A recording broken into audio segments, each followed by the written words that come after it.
IPL-ലെ 8ാമത്തെ match MI versus DC കിട്ടിയിലും match കേട്ടോ. ആ ഒരു റൺ ചേസിംഗ് ആണെങ്കിലും അല്ലെങ്കിൽ ബൗളിങ്ങിന്റെ സമയത്താണെങ്കിലും അതായത് ഒരു ബാലൻസ്ഡ് ആയിട്ടുള്ള ഒരു മാച്ച് ആയിരുന്നു. കാരണം കംപ്ലീറ്റ്ലി ഒരു ബാറ്റ്സ്മാൻ ഷോ അല്ല, ബൗളിങ്ങും ബാറ്റിങ്ങും മിക്സ് ചെയ്തിട്ടുള്ള ഒരു കിടിലൻ ഷോ ആയിരുന്നു ശരിക്കും ഉണ്ടായിരുന്നത്. 162 റൺസിൽ 6 വിക്കറ്റാണ് ശരിക്കും മുംബൈയുടെ പോയത് 20 ഓവേഴ്സിൽ. പക്ഷേ 18 ഓവർ ഒരു ബോളിൽ തന്നെ കളി ജയിക്കുകയും ചെയ്തു. 164, അതും 4 വിക്കറ്റ് നഷ്ടത്തിൽ 6 വിക്കറ്റിന്റെ കിടിലൻ വിജയം. DC കഴിഞ്ഞ മാച്ചിൽ ഇതുപോലെ ചേസ് ചെയ്തിട്ട് ഗംഭീരമായിട്ട് ജയിച്ചൊരു മാച്ച് ഉണ്ടായിരുന്നു. ആ മാച്ചിലെ സൂപ്പർ സ്റ്റാർ തന്നെയാണ് ഇന്നത്തെയും താരം.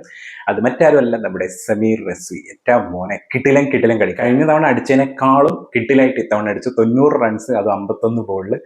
ഏകദേശം കളി DCയുടെ കയ്യിലാക്കിയിട്ടാണ് മാച്ചിന് വിട്ട് പോയത്. സമീർ റസ്വിയുടെ ഒരു ബാറ്റിംഗ് സ്റ്റൈൽ ഒരു രക്ഷയില്ല കേട്ടോ. കാരണം എന്ന് വെച്ചാൽ ആദ്യം കുറച്ച് മെല്ലെ കളിച്ചു തുടങ്ങും, പിന്നീട് അങ്ങോട്ട് അടിക്കേണ്ട സമയമാകുമ്പോൾ അടിച്ച് ആ ഒരു കറക്റ്റ് പ്ലാനിങ്ങോട് കൂടി ഒരു ഭയങ്കര മെച്ചുവേർഡ് ആയിട്ടുള്ള ഒരു ഗെയിമാണ് സമീർ റസ്വി കളിക്കുന്നത്. കഴിഞ്ഞ മാച്ചിൽ ഇതുപോലെ തന്നെയായിരുന്നു. ആദ്യം വിക്കറ്റുകൾ പോയിക്കൊണ്ടിരിക്കുമ്പോൾ ആൾ സൂക്ഷിച്ചു നോക്കി കളിച്ച് പിന്നീട് അങ്ങോട്ട് കിടലായിട്ട് കളിക്കും. ആൻഡ് കഴിഞ്ഞ കളിയിലും ഇമ്പാക്ട് പ്ലെയർ ആയിരുന്നു, ഈ കളിയിലും ഇമ്പാക്ട് പ്ലെയർ ആണ്.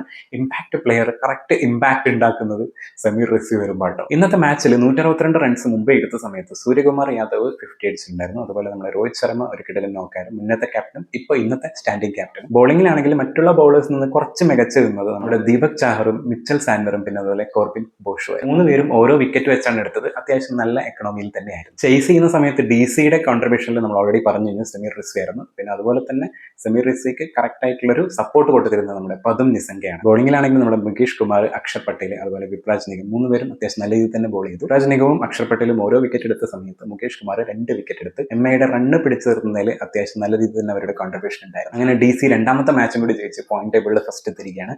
ഇപ്പൊ അടുത്ത മാച്ച് നടന്നുകൊണ്ടിരിക്കുകയാണ്, GT വേഴ്സസ് RR. അതിലെന്തായിരിക്കും എന്നുള്ളത് കണ്ടാൻ അറിയണം. എന്തായാലും RR ആണ് ഫസ്റ്റ് ബാറ്റ് ചെയ്യുന്നത്. നമുക്ക് എന്തായാലും അത് മാച്ചിന്റെ വിശേഷങ്ങളായിട്ട് പിന്നെ വരാം. അത്രേ ഉള്ളൂ.